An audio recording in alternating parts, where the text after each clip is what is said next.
एक बुजुर्ग औरत मर गई। यमराज लेने आए। औरत ने यमराज से पूछा, आप मुझे स्वर्ग ले जाएंगे या नरक? यमराज ने कहा, दोनों में से कहीं नहीं।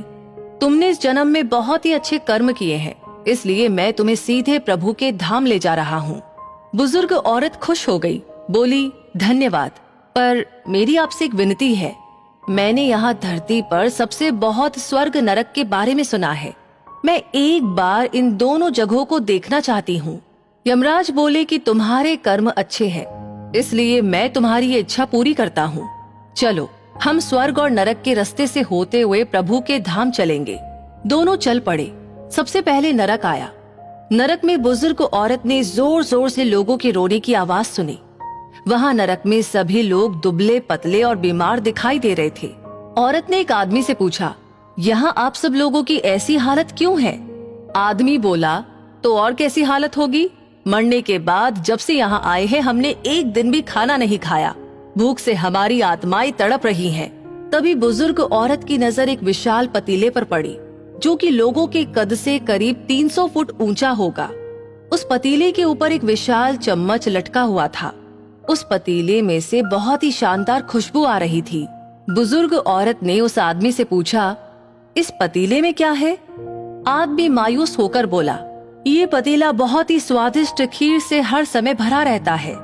बुजुर्ग औरत ने हैरानी से पूछा, इसमें खीर है तो आप लोग पेट भर के ये खीर खाते क्यों नहीं? भूख से क्यों तड़प रहे हैं? आदमी रो रो कर बोलने लगा, कैसे खाए? ये पतीला 300 फुट ऊंचा है। हम में से कोई भी उस पतीले तक नहीं पहुंच पाता। बुजुर्ग औरत को उन पर तरस आ गया। सोचने लगी, बेचारे खीर का पतीला होते हुए भी भूख से बेहाल है। शायद ईश्वर ने उन्हें यही दंड दिया होगा। यमराज बुजुर्ग औरत से बोले, चलो हमें देर हो रही है। दोनों चल पड़े। कुछ दूर चलने पर स्वर्ग आया। वहाँ पर बुजुर्ग औरत को सबके हंसने खिलखिलाने की आवाज सुनाई दी। सब लोग बहुत खुश दिखाई दे रहे थे। उनको खुश देखकर बुजुर्ग औरत भी बहुत खुश हो गई। पर वहाँ स्वर्ग में भी बुजुर्ग औरत की नजर वैसे ही 300 फुट ऊंचे पतीले पर पड़ी, जैसा नरक में था। उसके ऊपर भी वैसा ही चम्मच लटका हुआ था। बुजुर्ग औरत ने वहाँ लोगों से पूछा, इस पतीले में क्या है? स्वर्ग के लोग बोले कि इसमें बहुत ही स्वादिष्ट खीर है।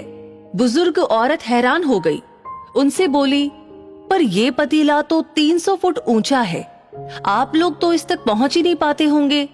उस हिसाब से तो आप लोगों को खाना ही नहीं मिलता होगा। आप लोग भूख से बेहाल होंगे। पर मुझे तो आप सभी इतने खुश लग रहे हो, ऐसा कैसे? लोगों ने कहा कि हम तो सभी लोग इस पतीले में से पेट भर के खीर खाते हैं। औरत बोली, पर कैसे? पतीला तो बहुत ऊंचा है। लोगों ने कहा, तो क्या हो गया? पतीला ऊंचा है तो यहाँ पर कितने सारे पेड़ हैं। ईश्वर ने ये पेड़ पौधे नदी झरने हम मनुष्यों के उपयोग के लिए ही तो बनाए हैं। हमने इन पेड़ों की लकड़ी ली, उसको काटा, फिर लकड़ियों के टुकड़ों को जोड़कर विशाल सीढ़ी का निर्माण किया।